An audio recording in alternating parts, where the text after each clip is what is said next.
Պարոն Աշոտյան, այսօր Հայաստան է այցելել, Հայաստանում է գտնվելու այսօր եւ վաղը ԱՄՆ փոխնախագահ J.D. Vance-ը։ Դուք ինչպես եք գնահատում այս այցը եւ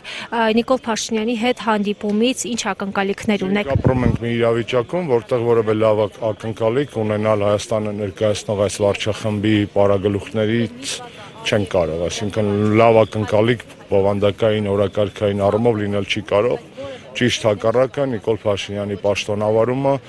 այդ թվում արտաքին քաղաքականության ոլորտում ձեռնարկումները Հայաստանի ինքնիշխանության,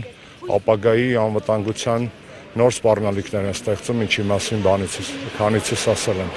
Այսօրվա մեր գալու իմաստը իհարկե արձագանքել Արցախի իշխանությունների հորդորին եւ բողոքի ձայն բարձրացնել ի պաշտպանություն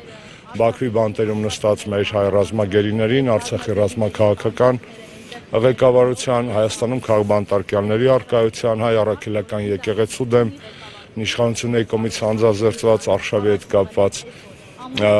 հույսը որն է, հույսը միշտ պետք է եւ մեր հույսը արտաքին աշխարհը չէ, պարզապես Հայաստանի շուրջ ստեղծվել է տեղեկատվական բլոկադա,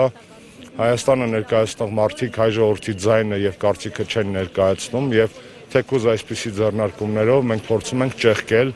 այն տեղեկատվական բլոկադան, որում հայտնվել է Հայաստանը Նիկոլ Փաշինյանի ձեռքերով։ Ես վստահ եմ, որ ԱՄՆ դեսպանատունը նույն մոնիտորինգ է անում, նայելու է,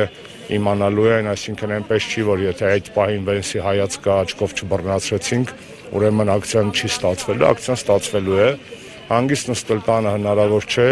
գիտակցելով, որ Երևանի ու Բաքվի բանտերում տասնյակ մարդիկ նստած են այն բանի համար, որ մենք փորձենք հայ մնալ եւ իմ որպես նախկին քաղաքաբանտարկյալ պարտավորություն եմ համարում նաև բարձրաձայնել իրենց հանդեպ անարդարությունների մասին։ Կոնկրետ Վենսի կերպարը այնպիսին է, որ քրիստոնեական արժեհամակարգը հույս է տալիս մտածելու, որ եւ եկեղեցու հետ կապված եւ Բաքվում նստած քրիստոնյա հայերի նկատմամբ ոտնձգությունների հետ ներեցեք կապված կարող են լինել այնուհանդերձ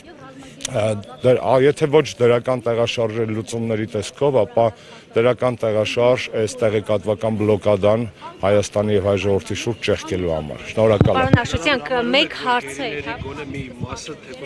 Գիտեք, գերիները ցավով եմ ասում շատ, դարձել են գեոպոլիտիկ տրաֆիկինգի զոհ։ Էրդողանի տիկնոջ հայտնի ռեպլիկա, որ Շուշիից իջնելով միասին քննարկում էին առային, որ նախորդ էր տալիս Իլհամին մաս թողել գերիներին եւ սակարկել, այսպես ասած, վկայում է մի խայտառակ իրավիճակի մասին, որ ամոթ է ողջ մարդկության համար, աշխարհի աչքի դիմաց հայ ռազմագերիները դարձել են գեոպոլիտիկ տրաֆիկինգի զոհ, որովհետեւ այդ սակարկում վերջի անգամ մարդ էին առնում ծախում երևի միջնադարում աֆրիկյան, այսպես ասած, մայրցամաքից բերված աշխատուժի հետ կապված ամոթ է հայ ժողովրդին, որ իր զավակներին առնում ու ծախում են գեոպոլիտիկ դերակատարները